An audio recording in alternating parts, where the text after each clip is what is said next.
Muito bem, irmãos. Ontem nós começamos lendo o Salmo 42 e eu quero convidá-lo mais uma vez a abrir no Salmo 42 para lermos o versículo 5.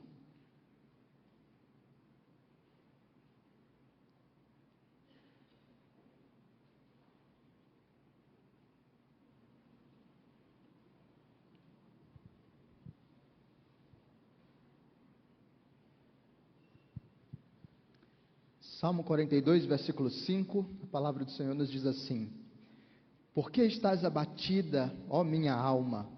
Por que te perturbas dentro de mim?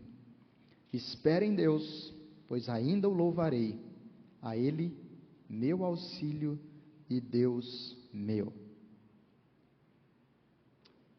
Se você não estava aqui ontem, eu vou tentar fazer uma breve recapitulação. Mas o ponto-chave para você entender é que toda a nossa compreensão desse tema que a gente tem desenvolvido, emoções em crise, como é que a gente pode caminhar melhor diante dos nossos desafios e das nossas tensões emocionais, tem a ver com essa experiência do salmista e a resposta do salmista no Salmo 42. E especialmente versículos 5 e versículo 11, nos quais ele repete esse refrão. Nós temos uma lição preciosíssima para a maneira como o nosso coração pode responder a Deus diante das nossas crises mais intensas. O que a gente viu ontem?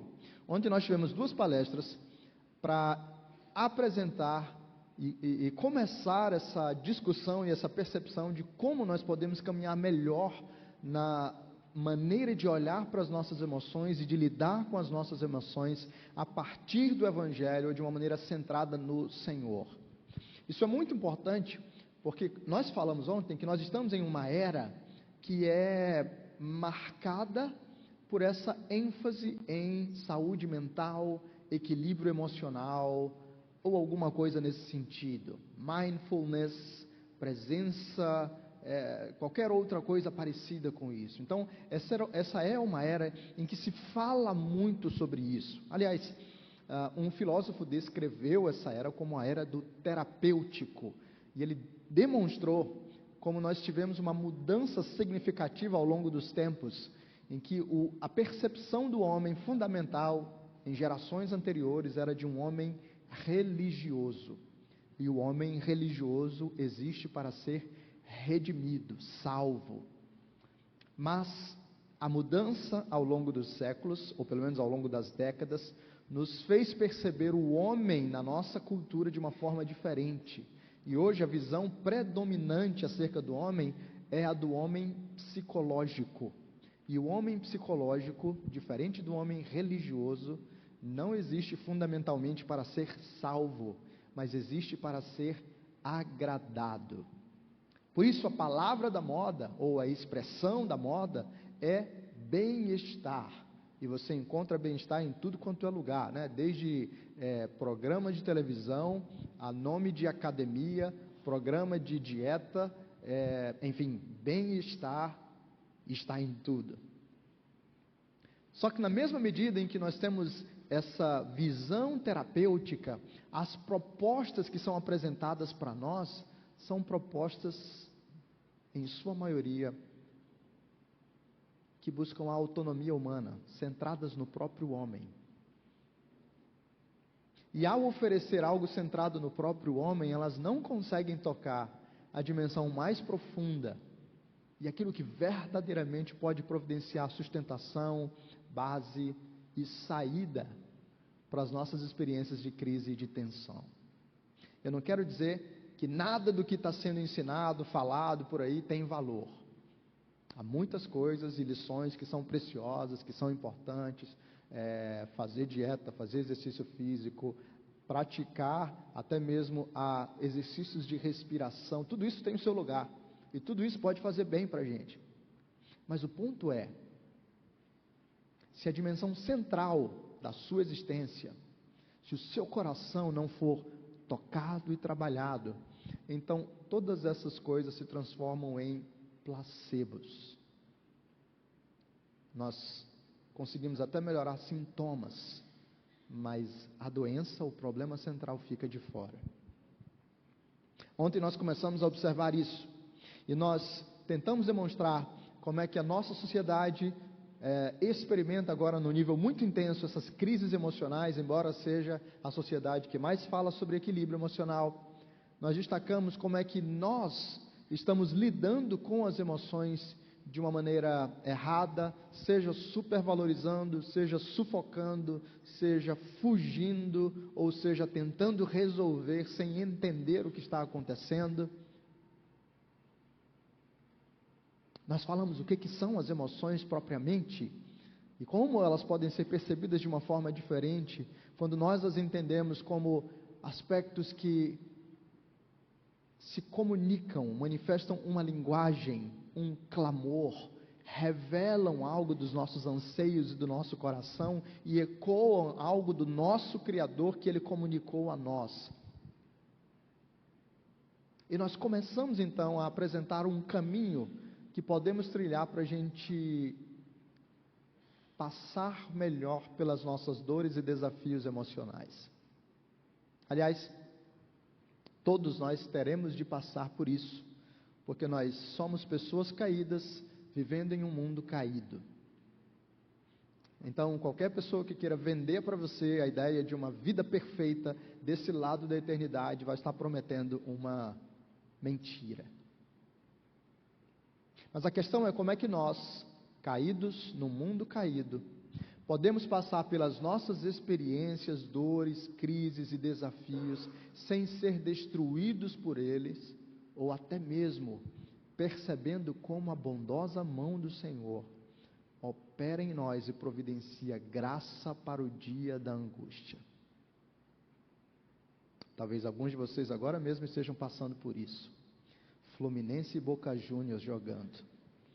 Seu coração está na boca. Você está culpando o juiz. Você está desesperado, tenso, ansioso. Você clama, olha para os montes e diz: de onde me virá o socorro?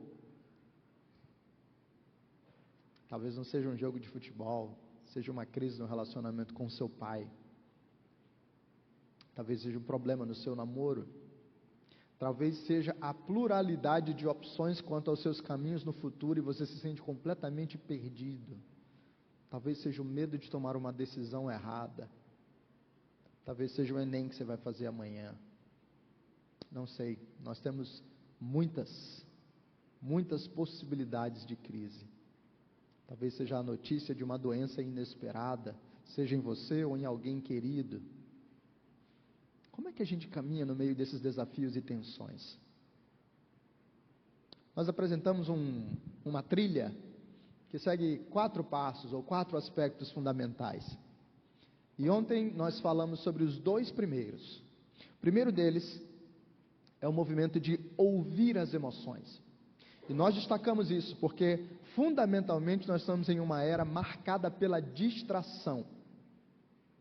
É verdade que em outras épocas nós poderíamos nos distrair de diferentes modos e não estar atentos ao nosso próprio coração, não estar atentos à nossa condição diante de Deus. Mas parece que no nosso tempo isso se torna ainda mais acentuado por causa da pluralidade de formas e possibilidades de distração e entretenimento, e por causa do ritmo de vida que nós cultivamos, e por causa do abandono de disciplinas fundamentais que antes eram valorizadas, que faziam o nosso coração pausar na presença de Deus, e à medida em que contemplávamos o Senhor, nós contemplávamos a nós mesmos e ao nosso coração.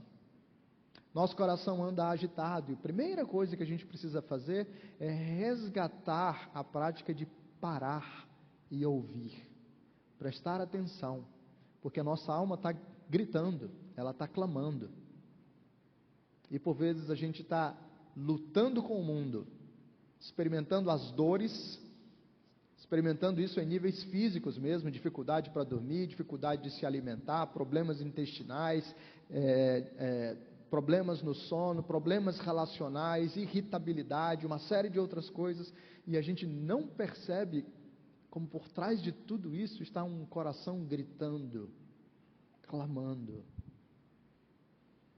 A gente não parou para ouvir. Então, o primeiro movimento é ouvir. O que está acontecendo com você, com a minha alma? Essa é a pergunta para a gente fazer.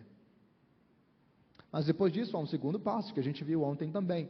Não apenas ouvir as emoções, mas discerni-las.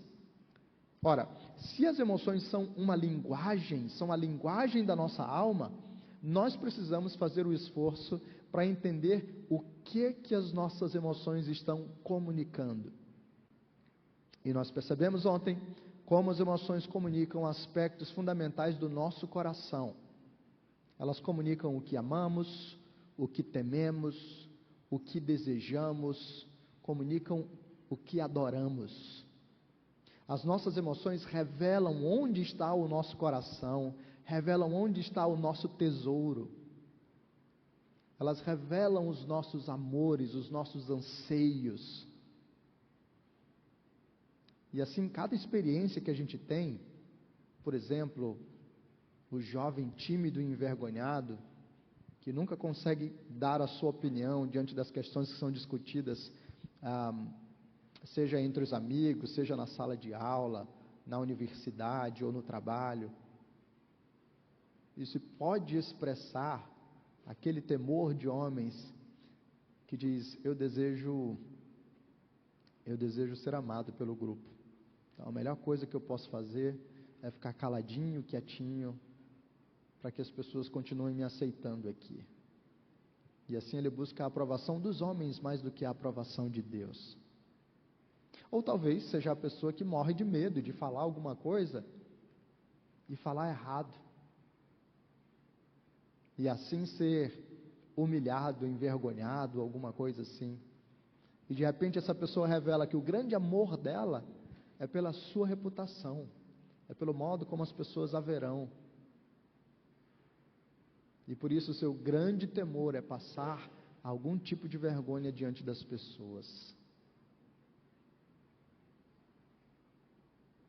Nas nossas expressões de ira e de medo, nas nossas expressões de inveja, ciúmes e desespero, nas nossas expressões de desprezo, desdém e de vergonha, existe um coração lutando dentro de nós, lutando em termos das nossas dinâmicas relacionais com as outras pessoas, mas fundamentalmente lutando com Deus. Será que Deus vai cuidar de mim? Será que Deus vai prover para mim? Será que Deus vai me abandonar? Será que Deus vai me sustentar? E no meio dessas perguntas, a gente se agita, se inquieta e tenta providenciar os nossos próprios meios de redenção. As nossas emoções são o nosso coração gritando, porque a gente ainda não aprendeu a arte de esperar no Senhor.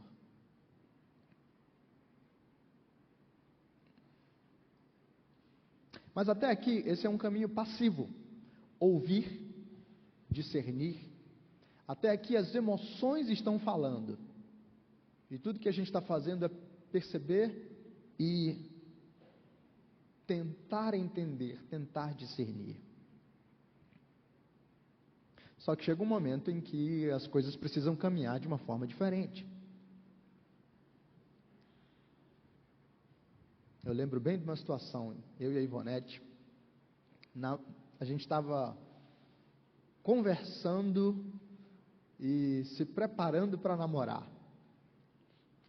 E eu em São Luís, ela em Brasília, a gente ia se encontrar no Andrew Jumper, e certamente aquele encontro, aquele módulo, seria o módulo que a gente ia começar a namorar, como efetivamente foi.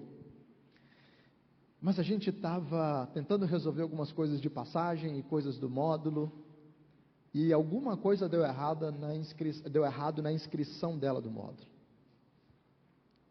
E a gente conversando, e ela começou a entrar em crise.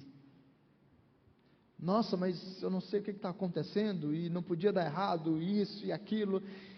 E a gente pelo telefone, e ela tão agitada e falando tanta coisa, e a certa altura eu tive que dizer: ei, espera um pouquinho, me escuta. Às vezes a nossa alma está nessa gritaria, nessa agitação, está tudo tão bagunçado, tão confuso, tão agitado, e se a gente só ouvir, e se a gente só discernir, é como se a gente estivesse diante de alguém que está inquieto demais, colocando para fora toda a sua inquietação, mas é preciso chegar um momento em que você chega para a sua própria alma e diz: ei, espera um pouquinho. De novo, olha para o Salmo 42, por que estás abatida, ó minha alma? Por que te perturbas dentro de mim? Ele pergunta, e agora ele fala: espera em Deus, pois ainda o louvarei.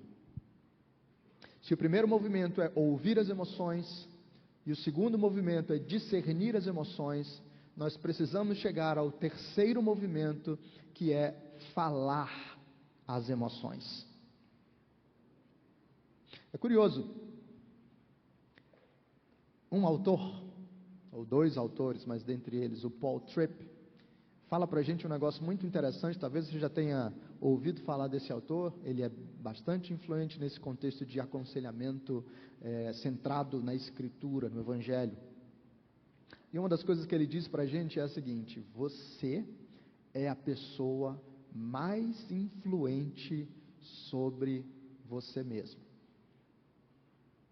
E eu não sei se você já parou para pensar sobre isso, mas faz muito sentido. É claro, Deus é a pessoa mais influente, né? Mas, tirando Deus, você. É você quem filtra, é você quem decide o que você vai receber daquilo que as pessoas falam para você. É você quem interpreta aquilo que as pessoas falam a você. E lá no fim, é a sua voz que está falando para você o tempo todo, inclusive acerca das mensagens que você recebe de outros meios por fora. Só entra no seu coração aquilo que você internaliza. E por causa disso, a sua voz é tão importante. É muito bom quando outras pessoas vêm a nós e tentam nos acalmar, e tentam nos ajudar, e tentam falar palavras de encorajamento, e tentam falar coisas que nos providenciam algum alívio. Isso é ótimo, isso é bíblico. Mas entenda que a sua voz é fundamental nesse processo. E por isso você precisa falar as suas emoções, você precisa falar ao seu coração. Aliás, a Escritura apresenta para a gente repetidamente modelos disso acontecendo. Então, se você me permite passar por isso, ainda que rapidamente, mas observe comigo, no Salmo 42:5, nós temos o salmista falando para a sua alma. No Salmo 57, versículo 8, nós temos uma expressão semelhante. Desperta, ó minha alma, despertai, lira e harpa, quero acordar a alva. No Salmo 103, versículo 2, nós temos: bendize, ó minha alma, ao Senhor, e não te esqueças de nenhum só de seus benefícios. No Salmo 104, versículo 1, a mesma coisa: bendize, ó minha alma, ao Senhor. Senhor, Deus meu, como tu és magnificente, sobrevestido de glória e majestade. No Salmo 116, versículo 7, nós temos o salmista falando: volta, minha alma, ao teu sossego, pois o Senhor tem sido generoso para contigo. No Salmo 131, versículo 2, o salmista diz: fiz calar e sossegar a minha alma. E no Salmo 146, versículo 1, nós temos: aleluia, louva, ó minha alma, ao Senhor. Não é interessante perceber como a Escritura é rica em exemplos em que os salmistas, especialmente os salmos, O salmista está falando com o seu próprio coração, com a sua própria alma, e assim, falando as suas emoções, dizendo: descansa minha alma, louva minha alma, agradece minha alma, percebe minha alma, desperta minha alma.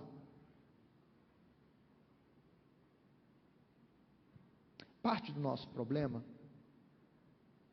é que a gente não está suficientemente atentos para ouvir as nossas emoções, e menos ainda para discernir as emoções. Mas ainda que nós não estejamos suficientemente atentos e com discernimento, o ruído das emoções está diante de nós continuamente. Então nós estamos ouvindo a gritaria e o ruído o tempo todo, e somos guiados por esse ruído e por essa gritaria. E se eu não passar no Enem? E se ela terminar comigo? E se ele não me notar? E se eu perder a bolsa de estudos? E se eu for mal no mercado de trabalho? E se eu não conseguir um emprego? E se eu não conseguir dar aquela aula na escola dominical? E se eu passar vergonha diante dos meus amigos? E se o meu pai ficar doente? E se a minha mãe morrer? E se o Brasil não for para frente? E se a guerra não acabar? E se isso? E se aquilo? E se isso? E se aquilo? E sem perceber, o ruído cresce, a gritaria cresce, a tensão cresce. E a gente não conseguiu falar. A gente só foi empurrado, agitado, sufocado.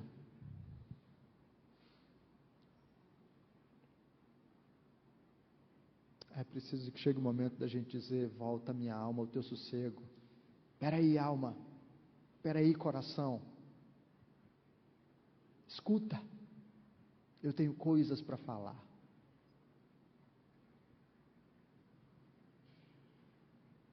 Mas o que é que a gente tem para falar para o nosso coração?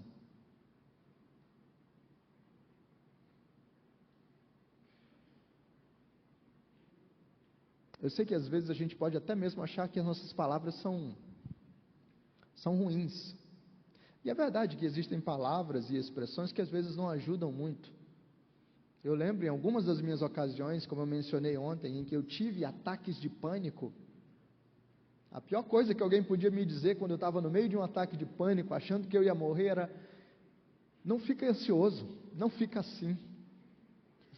Espera aí, você quer me matar, né?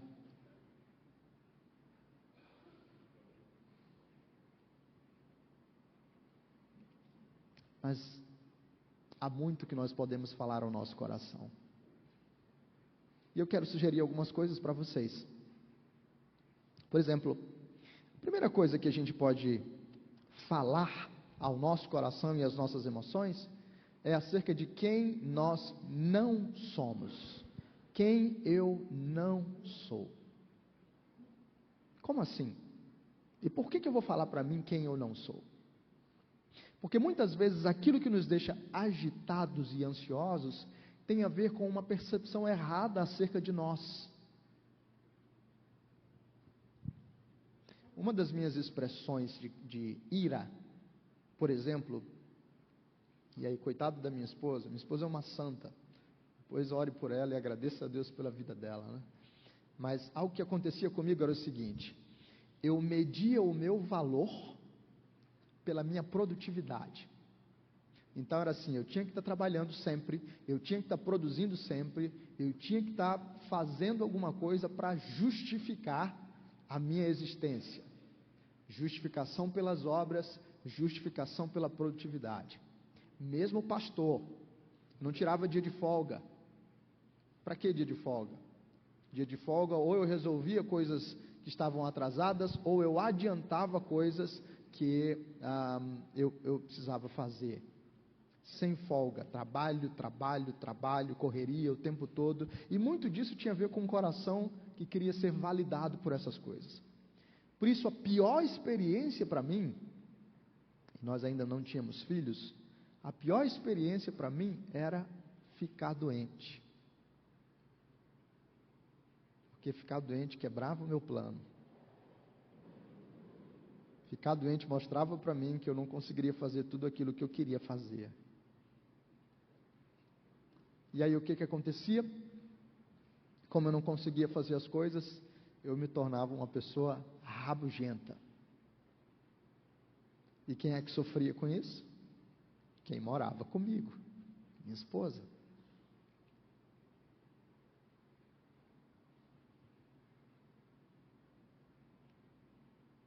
Meu coração era tomado pela ira. Eu ficava irritado e irritável,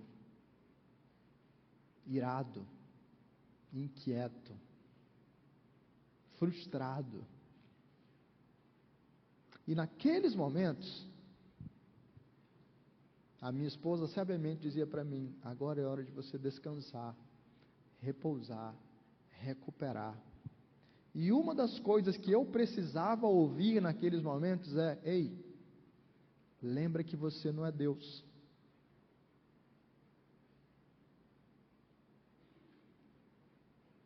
Lembra que você não tem o controle absoluto sobre a sua vida.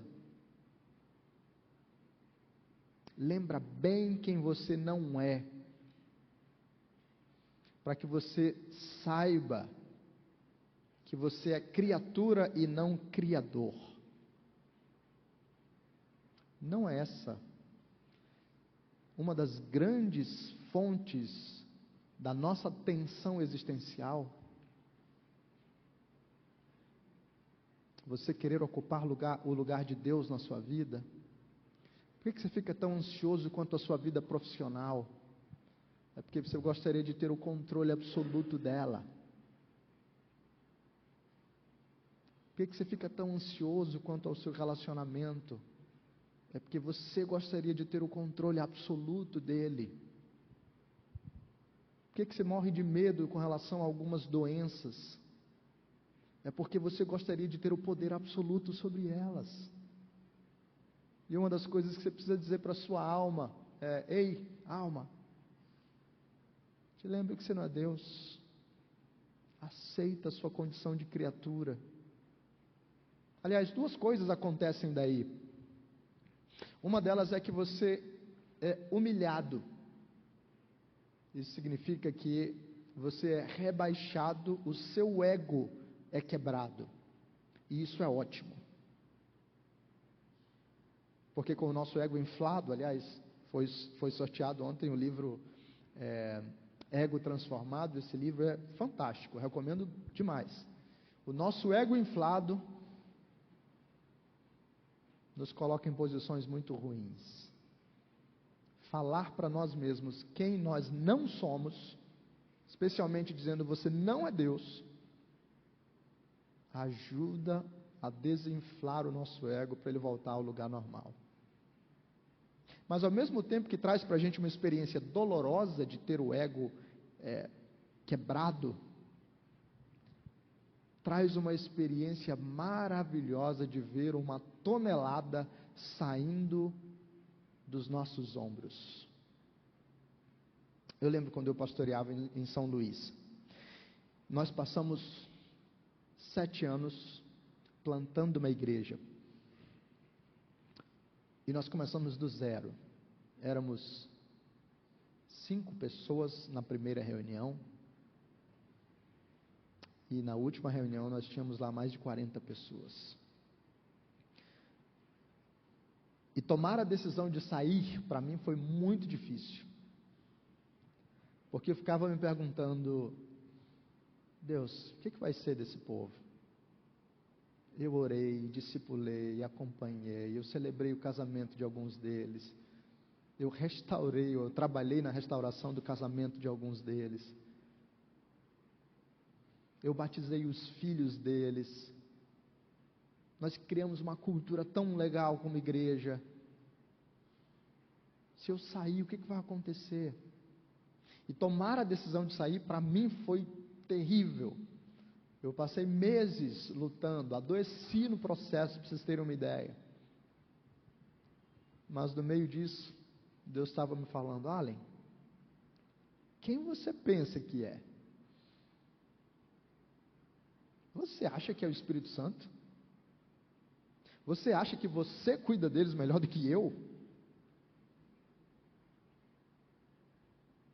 E parte da minha angústia naquela tomada de decisão pôde ser resolvida ou diminuída falando ao meu próprio coração e lembrando essas coisas para dizer: o pastor deles é o Senhor Deus.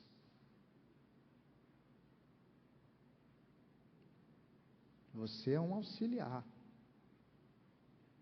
Quando você sair, o pastor deles continuará sendo o pastor deles. Você não é Deus. Fala para o seu coração isso. Quem você não é. Isso vai te humilhar, mas também vai tirar uma tonelada dos seus ombros. Segunda coisa que você tem que falar para o seu coração é quem você é. Quem sou eu? Onde é que está a minha identidade? E eu sei que nós costumamos fixar a nossa identidade em coisas que são frágeis, em terrenos inseguros. E por causa disso, a nossa identidade acaba se tornando uma coisa frágil e insegura. Se a minha identidade estiver firmada em alguma coisa desse lado da eternidade, eu vou viver tremendo. Eu vou viver inseguro em coisas que são... Se a minha identidade fundamental for ser um pai, e se Deus levar os meus filhos? O que restará de mim? Nada. Se a minha identidade fundamental for ser um pastor, e se Deus me tirar do ministério? O que restará de mim? Se a sua identidade fundamental estiver firmada em alguma habilidade que você tem, em algum relacionamento que você tem, em alguma posse, propriedade que você tem, você viverá inseguro mesmo. Porque essas coisas não são suficientes para dar sustentação existencial para nós. Mas quando a nossa identidade é colocada no terreno sólido, na rocha que é Cristo, então a nossa alma pode descansar. Quem sou eu? Eu sou filho amado de Deus. E ninguém pode me tirar dessa condição. Imagina aquelas pessoas que agora mesmo estão consumidas pela culpa e ouvem as vozes do mundo e as próprias vozes das suas emoções dizendo: você não vale nada, você não é digno de estar aqui, você continua repetindo esse pecado, você não é ninguém, todo mundo lá fora é crente, todo mundo lá na sua igreja é mais crente do que você. E a voz cresce, cresce, cresce. E talvez até aqui você tenha dado ouvido para essa voz e acreditado nela, quase a ponto de dizer: talvez eu tenha que sair mesmo da igreja, não é para mim. Mas e se você falar ao seu coração dizendo: ei, pera, eu tenho uma coisa para te dizer.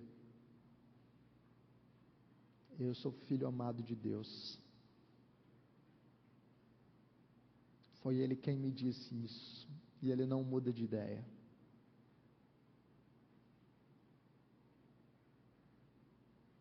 Os seus sucessos e os seus fracassos não definem você. É o seu relacionamento com Cristo. A sua união com Cristo que foi operada pelo Espírito. Essa é a sua identidade segura. E é isso que pode te fazer ficar em paz mesmo no meio de um mar turbulento. Eu sei em quem tenho crido.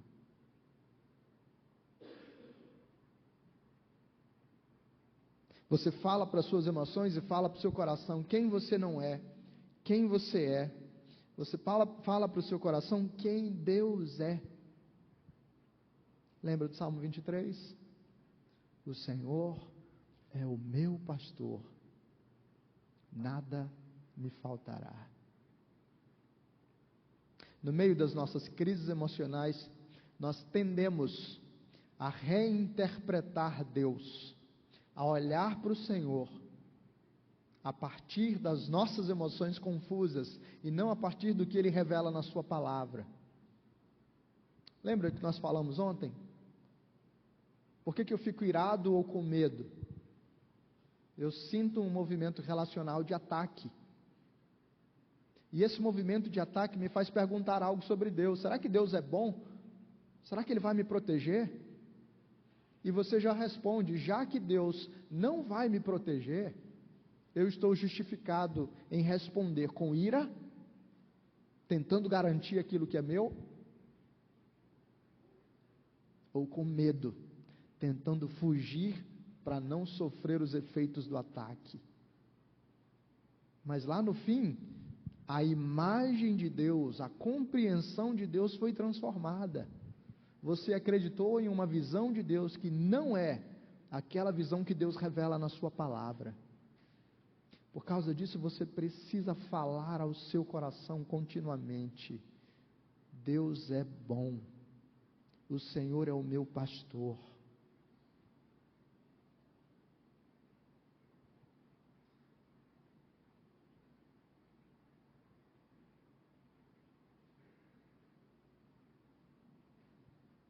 Você precisa falar ao seu coração e às suas emoções o que Deus fala, o que Deus promete. Nós cantamos aqui, né? Firmes, firmes, firmes nas promessas de Jesus, meu mestre. Mas muitas vezes a gente não está nem um pouco firme nessas promessas. Muitas vezes a gente nem sabe que promessas são essas.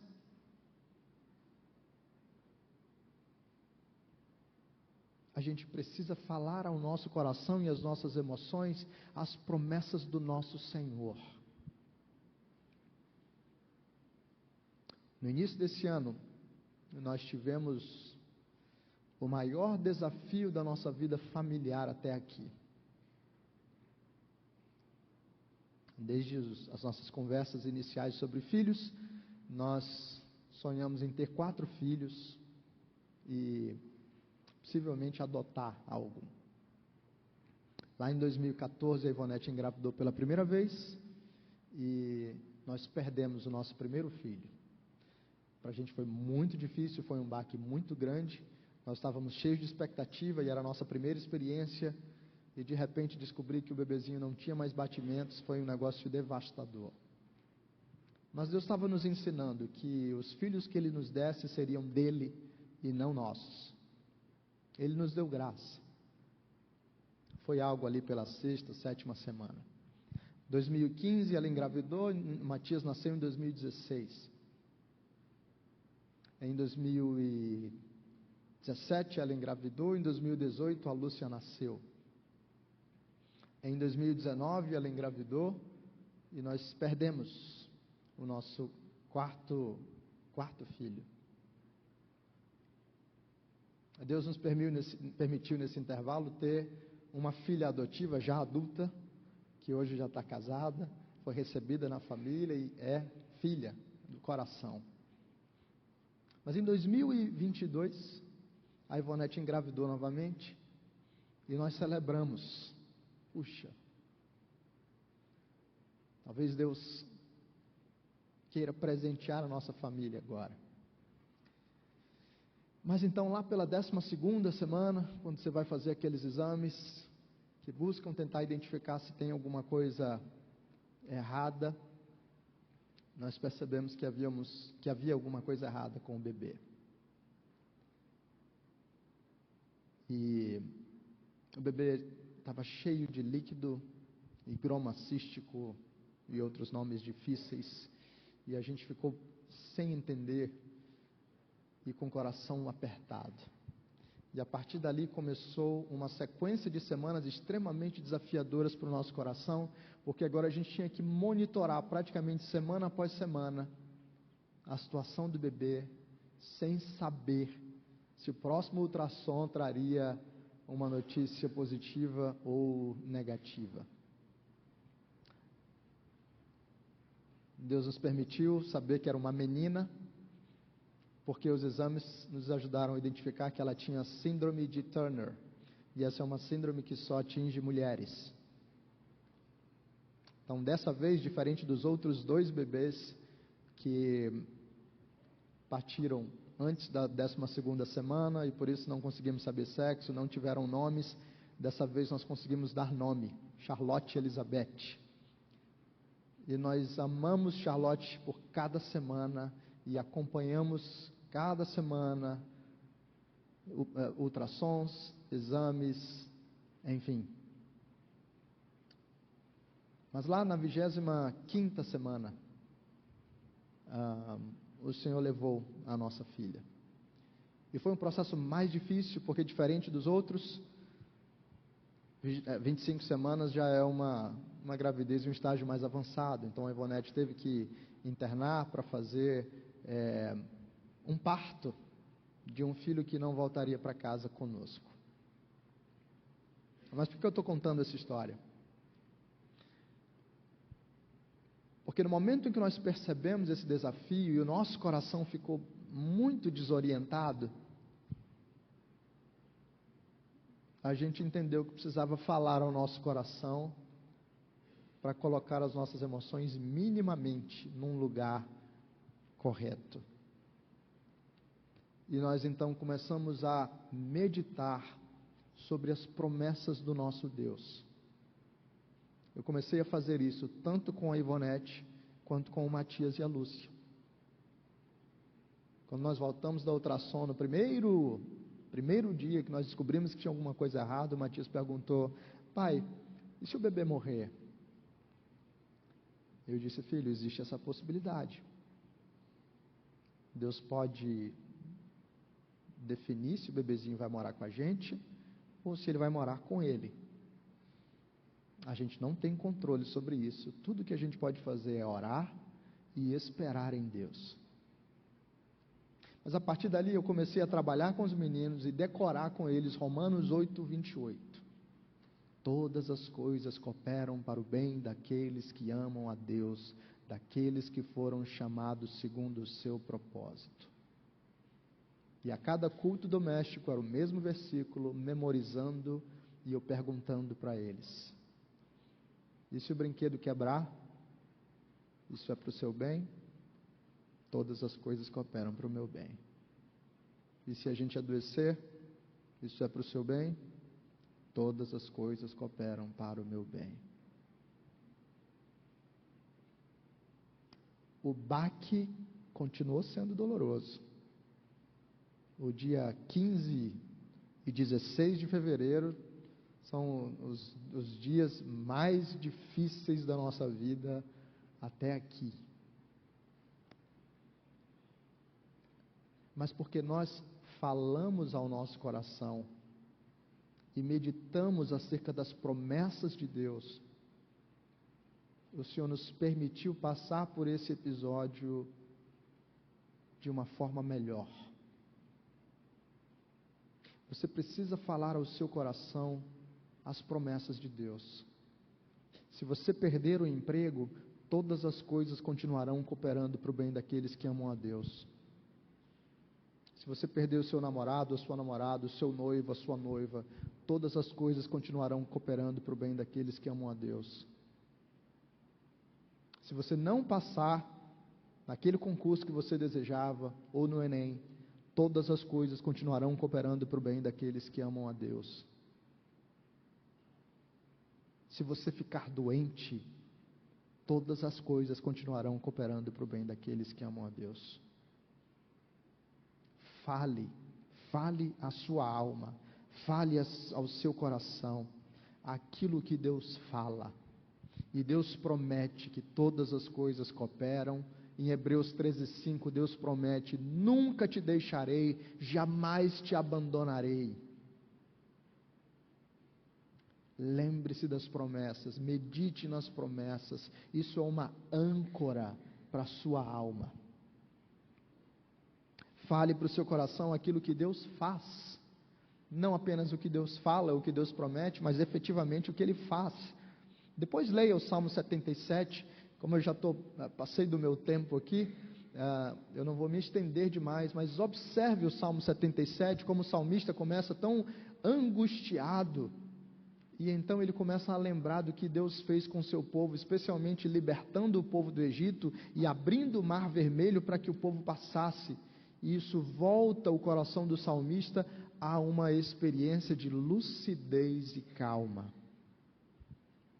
Deus fez coisas grandiosas ao longo da história do povo de Israel, ao longo da história da igreja, e Deus tem feito coisas na sua vida. Talvez você precise se lembrar um pouco delas e falar ao seu próprio coração. Finalmente, fale para o seu coração qual é a natureza da realidade. Como assim? Com as nossas emoções agitadas, nós tendemos a interpretar o mundo da pior maneira possível. Nós estamos usando lentes escuras. Então, uma sombra já parece um demônio. Um pombo parece um morcego. E a gente vai interpretando cada coisa que acontece como se fossem as piores possíveis. Mas você precisa falar ao seu coração e dizer: ei, a realidade é diferente. É aquilo que o Francis Schaeffer chamava de o universo sobrenatural. Nós olhamos para a realidade lembrando que essa é uma realidade na qual Deus intervém. O mundo não é esse lugar desesperador que as minhas emoções falam para mim. O mundo é o palco da glória e da graça de Deus. E mesmo no meio da minha aflição, Deus estará presente comigo.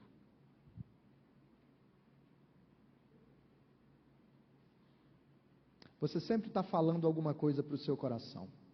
Existem vozes o tempo todo. A questão é: qual é a voz que você vai utilizar intencionalmente para falar à sua alma e para falar ao seu coração? É melhor dar ouvidos à verdade do que às mentiras de Satanás, do mundo e da sua própria carne. Por isso, assim como o salmista, pergunte para o seu coração: por que estás abatido, a minha alma? Por que você está agitada dentro de mim? E fala para ela: espera em Deus. Vamos orar? Senhor Deus, ajuda-nos. Há muito ruído à nossa volta e dentro de nós. Mas nós queremos ouvir a Tua voz e usar a voz correta para falar ao nosso próprio coração. Ajuda-nos a lembrar quem não somos e aceitar quem não somos. Ajuda-nos a lembrar quem somos e descansar na identidade que temos em Cristo. Ajuda-nos a lembrar que o Senhor é o nosso pastor. Ajuda-nos a lembrar das Tuas promessas. Ajuda-nos a lembrar das Tuas ações graciosas. E ajuda-nos a falar a nós mesmos que o mundo não é tão assustador quanto ele parece. E assim, ó Deus, acalma o nosso coração. Dá-nos a Tua paz e o Teu descanso. Nós pedimos em nome de Jesus. Amém.